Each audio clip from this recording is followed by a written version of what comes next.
sekarang adalah titrasi asam basa. Nah, yang seperti yang sudah kalian ketahui sebelumnya bahwa asam dan basa itu kan masing-masing punya kekuatan ya. Ada asam lemah, ada asam kuat, kemudian basa pun sama, ada basa kuat dan juga asam lemah. Nah, sekarang kita masuk di titrasi asam basa. Judulnya udah titrasi asam sama basa, berarti asam sama basanya dicampur. Nah, karena ada beberapa kemungkinan untuk hari ini kita akan membahas dulu mengenai asam kuat dengan basa kuat. Jadi kuat versus kuat. Nah, kalau kalian mempelajarinya lagi di bab di hidrolisis, di mana asam kuat ditambahkan dengan basa kuat itu akan menghasilkan garam ditambah air, dan garamnya punya sifat tersendiri. Coba kalau kalian bayangin asam kuat kemudian versus basa kuat, kan sama-sama kuat, berarti nggak ada yang menang, otomatis pH-nya adalah netral dan nilainya adalah sama dengan 7 gitu ya. Nah, ini masih berhubungan dengan materi dari asam basa sampai hidrolisis yang kemarin. Nah, kita lihat dulu deh yang nomor 1. Tentukan nilai pH dari 100 ml larutan H2SO4 0,1 m. Kemudian yang kedua, tentukan nilai pH saat dicampurkan larutan NaOH 0,2 m. Nah, di sini kalian harus bisa dulu menentukan H2SO4 itu termasuk asam atau basa, NaOH termasuk asam atau basa. Nah, di sini bisa kalian lihat H2SO4 dia punya ciri khas. Ciri khasnya itu apa? Ciri khasnya adalah H-nya. Otomatis H2SO4 itu dia termasuk ke dalam asam. Nah, kemudian yang NaOH itu berarti ciri khasnya adalah OH, otomatis dia adalah basa. Nah, sekarang kalian bisa cek juga H2SO4 sama NaOH itu termasuk ke dalam yang kuatkah atau yang lemah ya. Kalau kalian sudah cek itu kalau H2SO4 itu adalah asam kuat, kemudian NaOH itu adalah basa kuat. Nah, di sini bisa kalian lihat asam kuat ditambah dengan basa kuat pasti akan menghasilkan yang namanya garam ditambahkan dengan air gitu ya. Tapi tidak sesederhana itu. Kita akan masuk di perhitungannya. Nah, sekarang nomor 1 dulu. Tentukan nilai pH dari 100 ml larutan H2SO4 0,1 m. Otomatis dia murni dari apa? H2SO4. Kalian buka buku catatan kalian cara menentukan nilai pH dari asam kuat, asam lemah, basa kuat dan basa lemah. Nah, kebetulan di sini di soal kita ini adalah asam kuat. Nah, kalau asam itu ada 2 langkah ya. Mencari konsentrasi H+-nya dulu, baru nanti kita mencari pH. Nah, di konsentrasi H+-nya inilah yang membedakan mana asam kuat dan mana asam lemah. Nah, kalau asam kuat berarti kan gini ya. Yang nomor 1 kita kerjain dulu nomor 1 ya. Oke, yang nomor 1 kita tulis dulu yang diketahuinya.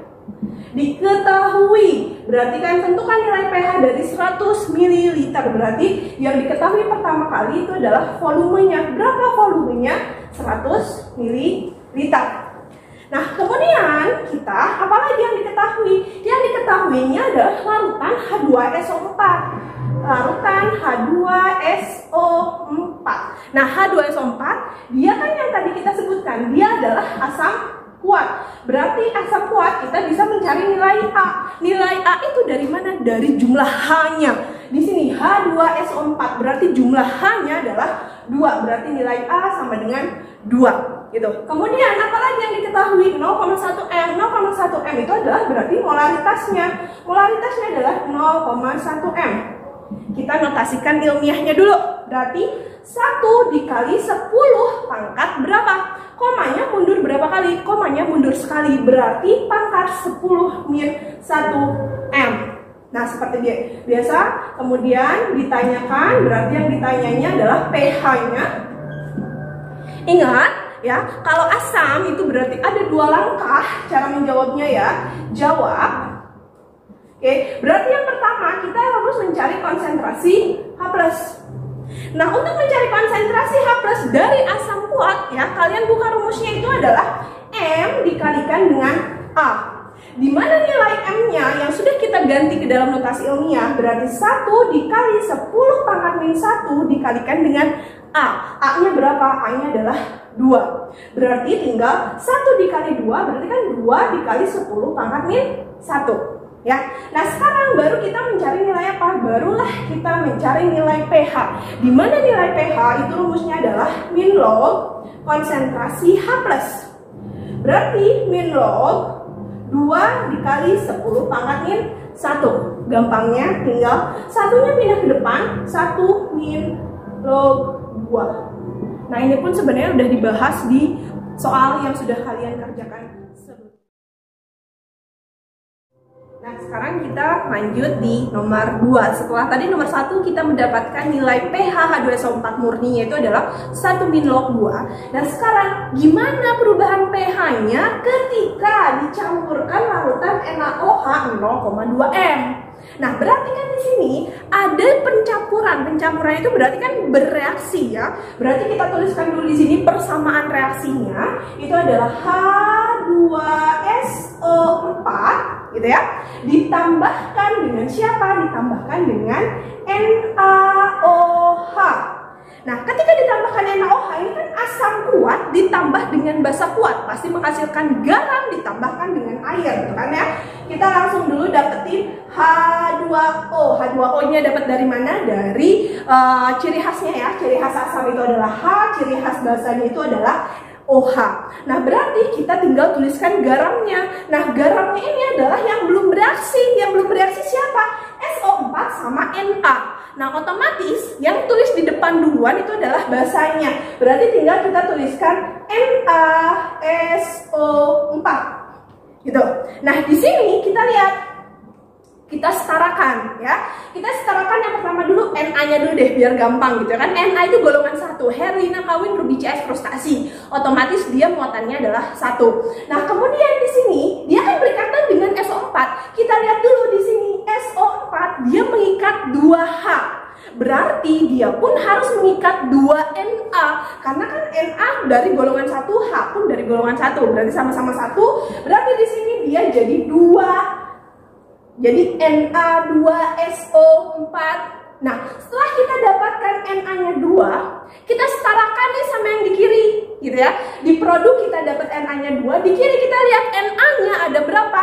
Na-nya di sini 1, koefisiennya 1. Berarti 1 kali 1 1. Baru ada 1 Na. Biar jadi 2 berarti harus dikali berapa? Harus dikalikan dengan 2, jadilah koefisien. Gitu. Nah, setelah kita menyetarakan Na, kita setarakan jumlah H di reaktan dan di produk. Di reaktan kita lihat H2, berarti ada 2. Kemudian di sini H-nya ada 1, koefisiennya 2, berarti jadi 2. 2 ditambah 2 berapa? 4. Nah, kita di sini ada H2O. H2O berarti H-nya ada berapa? Ada 2. Berarti harus dikalikan berapa biar 4? Dikalikan 2, jadi koefisien. Gitu. Nah, Bu, sekarang apa lagi yang disetarakan O-nya ya? Tapi dengan begini pun kalian pasti sudah mendapatkan kesetaraan dari semua unsurnya, gitu ya. Jadi selesai sampai di sini. Cukup menyetarakan Na dan cukup kalian menyetarakan H, pasti O-nya nanti ngikutin. Nah, kemudian karena di sini ada reaksi pencampuran, gitu ya. Otomatis, gitu ya. Kita balik lagi nih di materi kelas 10 mengenai apa? Mengenai reaksi pembatas, mengenai mol dan yang lain sebagainya. Di sini berarti kita mulai dengan mula-mula, kemudian reaksi, sisa, gitu ya. Kemudian ini ya kita pisahkan dulu. Yang reaktannya berarti dikurang, yang produknya kemudian ditambahkan, gitu ya. Nah, sekarang untuk mengisi mula-mula reaksi dan sisa itu berarti kan kita harus mencari mol dulu ya, mencari mol mulanya dulu. Nah, di sini yang bereaksi itu ada H2SO4 dan NaOH. Berarti kita harus mencari mol. Mol dari siapa? Mol dari H2SO4, H2SO4 sama siapa? Sama mol dari NaOH. Nah, sekarang untuk mencari mol itu kalian cari lagi ya, recall lagi ya materi rumus yang digunakan apa gitu ya. Nah, rumusnya itu adalah M dikali V dikali A. Ya. Nah, H2SO4 kita pakai M yang awal. Ya, yang di nomor 1 kan kita mereaksikannya sama. Di sini ya M-nya. M-nya itu adalah di sini 0,1 berarti 1 dikali 10 pangkat min 1 gitu ya. Oke. Kita langsung masukin aja di sini 0,1 gitu ya. Nggak usah pakai notasi ilmiah dulu juga nggak apa-apa. Kemudian dikalikan dengan V. V itu ada berapa? Volumenya. Berapa volumenya? Volumenya adalah 100. Dikalikan dengan A. A itu tadi apa? Jumlah H gitu ya. A-nya itu adalah jumlah H-nya. Berarti jumlah H-nya ada berapa? Jumlah H-nya itu adalah 2 gitu ya. Berarti tinggal 0,1 dikali 100 itu berarti kan 10. 10 dikali 2 itu berarti 20. 20 apa? 20 milimol gitu. Nah sekarang yang NaOH pun sama rumusnya berarti ya, cuma dia bedanya dia basah. Berarti F dikali V dikali B. Berapa nilai M-nya? M dari NaOH kita lihat di soal 0,2 M. Berarti 0,2 dikali volume ya. Nah di sini kita mengerjakan dulu yang A berarti ya. Sorry saya lupa. 2A. 2A itu berarti volume Na-nya berapa? Volume Na-nya itu adalah 50. Berarti 0,2 dikali 50 dikali B. Kalau A itu jumlah H, berarti kalau B jumlah apa? Jumlah OH-nya. Jumlah OH-nya ada berapa? Ada 1 gitu ya. Nah sekarang kita dikalikan 0,2 dikali 50 dikali 1 gitu ya. Kalau susahnya apa? 2 dulu aja dikalikan 50 berapa? 100 gitu kan. 100 di sini di belakang komanya ada satu angka berarti jadinya 10. 10 dikali 1 10 milimol. Berarti di sini kita bisa dapatkan bahwa mol H2SO4 itu adalah 20 milimol, sedangkan mol NaOH-nya adalah 10 milimol. Kita masukin di mula-mulanya, oke? Berarti di mula-mulanya ya, H2SO4 itu adalah 20 milimol. Gitu. Sedangkan si NaOH-nya itu adalah 10 milimol. 10 milimol. Nah, di sini kalian cari lagi nih mengenai persamaan reaksi di kelas 10 reaksi pembatas gitu ya. Berapa yang bereaksinya gitu ya. Nah, di sini si H2SO4 koefisiennya berapa? Koefisien itu angka yang di depan. Ini kan nggak ada angkanya, berarti kalau nggak ada angkanya itu berarti kan dianggap 1 gitu ya. Kemudian 2 NaOH berarti berapa koefisiennya? Koefisiennya adalah 2. Kemudian Na2SO4 berapa koefisiennya? Koefisiennya adalah 1. Kemudian 2H2O berarti berapa koefisiennya? Koefisiennya 2. Nah, untuk menentukan berapa banyak yang bereaksinya, tinggal kita lihat gini, kita umpamakan ya, dia si H2SO4 dia sendirian. Ketika dia sendirian dia punya 20 permen, oke? Sendirian punya 20 permen. Kemudian si NaOH dia berdua, punya berapa? Punya 10 permen. Nah sekarang coba kalian bayangkan gimana caranya mereka harus punya permen jumlahnya sama adil tapi tidak sharing, tidak ada proses berbagi, oke? Sendirian punya 20 permen, berdua punya 10 permen. Berarti masing-masing orang kira-kira dapat berapa permen? Pasti dapat 5 permen biar adil, ya kan? Berarti si H2SO4 karena dia sendirian berarti dapat berapa permen tadi? 5 permen, berarti 5 milimol. Gitu. Kemudian si NaOH ingat tadi masing-masing orang dapatnya 1 permen. Berarti kalau berdua jadi dapat berapa permen? 10 permen, 10 milimol. Kemudian Na2SO4 berapa orang? Sendirian juga, berarti 5 milimol. Kemudian 2H2O berapa orang? 2 orang berarti berapa milimol? 10 milimol. Tinggal yang produk kita, yang reaktan kita kurangkan, yang produk kita jumlahkan, oke? Nah berarti yang reaktan tinggal kita kurangin 20 dikurangi 5 berapa? 15 milimol. Gitu. Kemudian NaOH 10 dikurangi 10 habis. Ini yang disebut dengan reaksi pembatas, dia yang habis. Kemudian ini tinggal kita turunkan berarti 5 milimol. Kemudian yang ini adalah 10 milimol. Gitu. Nah sekarang kita lihat di reaktan yang tersisanya siapa? H2SO4 kah atau NaOH-nya? Nah di sini kita bisa lihat yang tersisanya adalah H2SO4. H2SO4 itu sifatnya asam atau basa? Kan asam. Berarti kalau dia sifatnya asam gitu ya, kita masih menggunakan rumus asam untuk mencari pH-nya. Gitu ya. Oke, sekarang kita berarti akan mencari pH yang tersisa. Yang tersisanya adalah asamnya ya. Berarti sekarang kita nyari apa dulu? Nyari konsentrasi ya. Konsentrasi dari siapa? Konsentrasi dari H2SO4. Rumusnya itu adalah N per V. N itu adalah mol gitu ya. N-nya ini adalah mol. Mol sisa berarti ya. Mol sisanya berapa? Mol sisanya itu adalah 15 milimol dibagi volumenya. Berapa volumenya? Volumenya bukan 100, tapi volumenya 150. Dapat dari mana 150? Kan yang pertama kita punya 100 mili H2SO4. Yang keduanya berarti yang akan kita menambahkan 50 mili NaOH. Berarti kita jumlahkan volumenya 100 ditambahkan dengan 50 gitu. Berarti sama dengan 15 dibagi 150. 15 dibagi 150, penyebutnya lebih besar, berarti hasilnya pasti duluan 0, tinggal tambahin 0 berarti 150. 150 dibagi 150 berapa? 1 M gitu.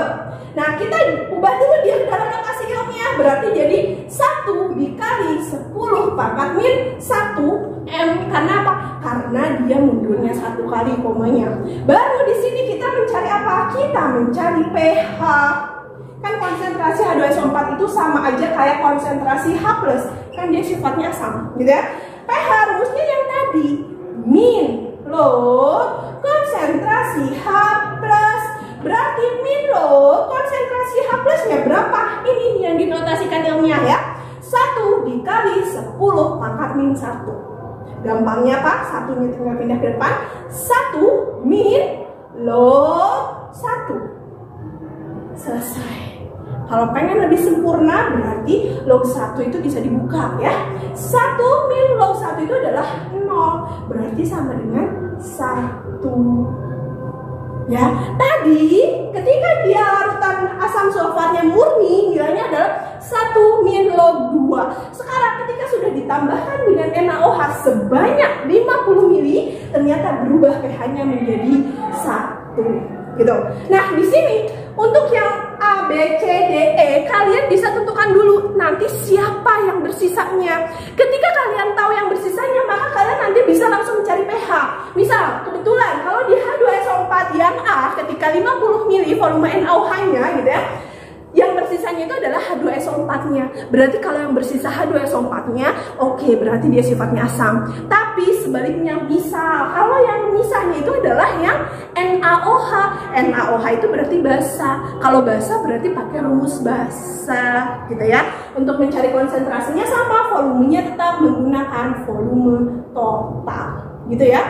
Atau bahkan kedua-duanya habis bereaksi. Nah, ketika kedua-duanya habis bereaksi, nah itulah yang dikatakan bahwa pH-nya adalah netral sama dengan 7. Kenapa sama dengan 7? Karena yang bereaksi adalah asam kuat ditambahkan dengan basa kuat. Seperti itu ya. Nanti kalau yang misalnya basa gimana Bu caranya? Oke, kalau misalnya basa berarti kan ada 3 langkah. Nyari konsentrasi OH min dulu yang pertama, baru nyari POH, dan yang terakhir baru mencari pH. Itu kalau yang misalnya nanti adalah basa. Seperti itu. Jadi untuk hari ini pembahasan dicukupkan dulu sampai di sini ya. Kalian nanti kerjakan yang B, C, D, E di buku kalian masing-masing gitu ya. Kuat versus kuat. Nanti insya Allah semoga kalau masih ada kesempatan saya juga akan membahas kembali gimana kalau yang bereaksinya itu adalah antara kuat dan yang lemah. Nah, nanti disinilah baru kita akan menggunakan rumus hidrolisis dan rumus dari buffer yang sudah kalian cari sebelumnya di tugas sebelumnya. Seperti itu. Oke, cukup sekian mungkin penjelasan saya di hari ini gitu ya. Tolong jangan lupa dicatat, kemudian dikerjakan di buku kimia kalian masing-masing. Nanti ketika bertemu lagi dengan saya, mungkin kita akan melakukan penilaiannya. Seperti itu, oke? Thank you buat hari ini ya. Semoga materinya mudah untuk dipahami gitu ya. Semoga kalian juga bisa memahaminya dengan sangat mudah gitu ya. Jika ada kesulitan gitu, kalian bisa mengulang-ulang kembali videonya, oke? Terima kasih banyak. Semoga ilmunya berkah untuk kalian juga. Wassalamualaikum warahmatullahi wabarakatuh.